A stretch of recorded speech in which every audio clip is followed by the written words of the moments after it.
Hello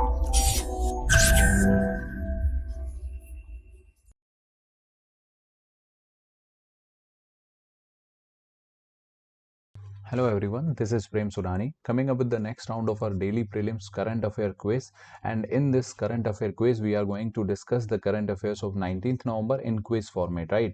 So you are going to learn about ASA survey also it is known as S-400 Triumph, Lapis Lazuli Corridor. Then we'll discuss about advanced electronic warfare system that is Shakti and Sydney Dialogue, right?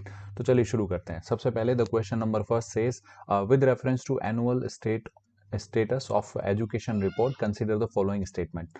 The first statement says the survey is conducted by Ministry of Education. The second says the survey is known for its range of insight it provides on the level of foundational learning at the elementary level, right?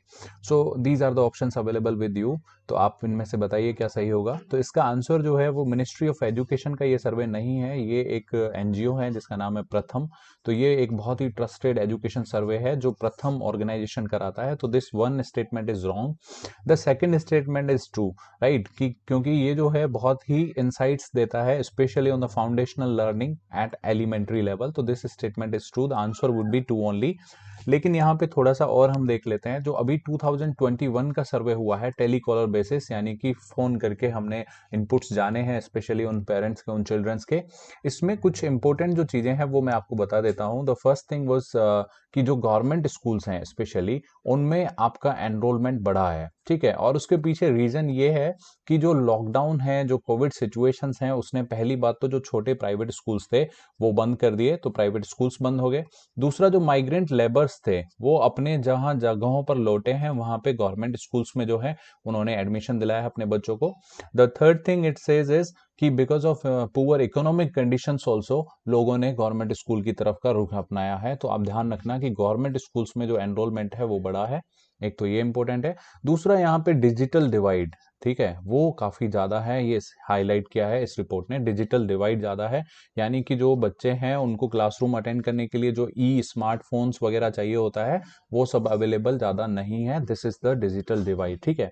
तो ये दोनों चीजों पे इन्होंने अभी इस report में बताया है। तो इन्होंने सरकार को रिकमेंड भी किया है कि if you want to reach out to the specially those childrens जिनके पास एजुकेशन नहीं है, तो आपको डिजिटल इंफ्रास्ट्रक्चर पे भी काम करना होगा, राइट? तो ये जो असर सर्वे है that is very very important survey, आपको ये ध्यान होना चाहिए। ये प्रथम जो ऑर्गेनाइजेशन है वो रिलीज करता है। तो अगर आप देखेंगे this is the ASER survey of 2021 facilitated by Pratham NGO, right? So this is the first question. Now we come to the second question, that is with reference to advance electronic warfare system जिसका नाम है Shakti, consider the following statement. The first is it is design for identification and jamming of conventional and modern radar. The second is it will be installed on capital warships under production including P-15B and तलवार class के जो ships होते हैं उन पे, right? तो ये दोनों ही स्टेटमेंट सही है। अगर आप देखेंगे answer is here only, that is both 1 and 2 are correct. ये जो है शक्ति जो बनाया गया है एडवांस इलेक्ट्रॉनिक वॉरफेयर सिस्टम, ये अभी हमारा जो है कैपिटल वॉरशिप जो होती हैं उन पे लगाया गया है। तो ये दोनों ही तरह के रडार्स को आइडेंटिफाई कर सकता है, जैमिंग कर सकता है, चाहे वो कन्वेंशनल रडार हो चाहे वो मॉडर्न रडार हो। और इनको कैपिटल वॉरशिप क्लास में लगाया जा रहा है, स्पेशली आईएनएस विशाखापट्टनम में लगाया गया है, आईएनएस विक्रांत में लगाने की सोच रहे हैं, P-15 भी होगा, तलवार क्लास भी होगी। तो ये जो है दोनों ही स्टेटमेंट करेक्ट हैं, तो आंसर वुड बी बोथ सी, ठीक है, मतलब बोथ 1 and 2। तो दिस इज शक्ति। आप ध्यान रखना शक्ति क्या है, डीआरडीओ ने बनाया है। This is advance electronic warfare system जो जैमिंग एंड आइडेंटिफिकेशन में काम आता है of conventional and modern radar as well, right? So this was question number 2। Now we come to the question number 3, that is Sydney dialogue sometimes seen in news is related to. तो Sydney dialogue आपको याद रखना है cyber and critical technology से limited जो है उससे related है, तो दैट इज सिडनी डायलॉग, ठीक है। तो ये है साइबर सिक्योरिटी से related.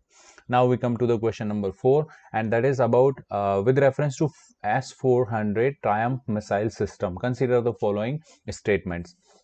The first statement says it is a long-range mobile surface-to-air missile system having an operational range of over 400 km. ठीक है, it can engage with the aerial targets such as aircrafts and ballistic missiles only. तो इस तरह के जो words होते हैं उनको ध्यान से देखिए। पहला जो स्टेटमेंट है that is true, it is a long range mobile and surface to air missile system. Mobile क्यों है? Because you can also launch that from a canister, mobile canister system और अ ट्रक सिस्टम, ठीक है, यहां से भी आप launch कर सकते हैं। This is S-400। The second thing is it is surface to air, yes that is also true. तो सरफेस से जो एयर है उसके जो टारगेट्स होते हैं आपके, जैसे for example if I talk about India, ठीक है, तो अगर इंडिया की बात करें, अगर हमने ये सिस्टम यहाँ पे लगाया हुआ है तो 400 किलोमीटर की रेंज में अगर पाकिस्तान से कुछ भी एरियल टारगेट्स लॉन्च होता है टुवर्ड्स इंडिया या फिर टुवर्ड्स कहीं भी, तो वो हम आइडेंटिफाई कर सकते हैं with the help of this S-400 system. और ये बहुत ही एडवांस एयर डिफेंस सिस्टम है जो किसी भी एरियल टारगेट्स को न्यूट्रलाइज कर सकता है, चाहे वो एयरक्राफ्ट हो, चाहे बैलिस्टिक मिसाइल हो, या फिर चाहे अनमैन्ड एरियल व्हीकल हो यानी कि UAV हो, ठीक है। तो ये जो स्टेटमेंट है इसमें दो ओनली दे रखा है, this is not true, it can also engage this UAV also, right? The first statement is true, the second is not true, तो आंसर होगा 1 only। लेकिन यहाँ पे थोड़ा और जान लेते हैं। S-400 जो है सिस्टम इंडिया जो है रशिया से लेने जा रहा है, और इसमें आप ध्यान रखना कि one of the most advance surface to air missile system है ये, जो इंडिया की जो सिक्योरिटी है, जो कैपेबिलिटीज है, वो बहुत ही ज्यादा एनहांस करने वाला है। यही सिस्टम टर्की ने भी लिया है रशिया से, और ये बहुत मोस्ट कंट्रोवर्शियल जो एक्सपोर्ट है रशिया का वो है। यूएस इससे हमेशा नाराज रहता है इंडिया से, एंड यूएस वांट्स कि इंडिया की जो रिलायबिलिटी है वो रशिया पे धीरे धीरे कम हो, but still India is anyhow managing to procure these S-400 from Russia, right. So ये बहुत ही बड़ा एक इंडिया के लिए बूस्ट होने वाला है, specially in defence terms, right. So this is the question number 4। Now we come to the next question, that is lapis lazuli corridor was sometimes seen in news, it is connected to which of the following pair? तो ये ध्यान रखना, this is made by Turkey and they are now connecting Afghanistan with the help of Turkmenistan। तो Turkey क्या कर रहा है? Turkey से तुर्कमेनिस्तान, तुर्कमेनिस्तान से अफगानिस्तान, ठीक है।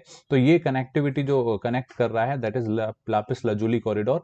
अगर आप पिक्चर में देखेंगे तो ये कुछ इस तरह का है, देखिए this is the Turkey and through this Azerbaijan route Turkmenistan and then now they are connecting Afghanistan. So Afghanistan से जो कनेक्टिविटी हासिल कर रहा है Turkey, that is the lapis lazuli corridor. तो इसका जो है मैंने एडिटोरियल भी कवर किया था, how to deal with Turkey, तो आप वो देख सकते हैं, जरूर देखिएगा हमारे एडिटोरियल सेक्शन में। Thank you very much to watch this quiz section.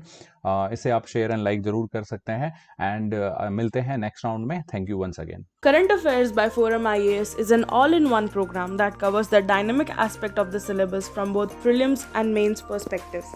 Last year, we have helped more than 100 students crack IAS with our current affairs classes.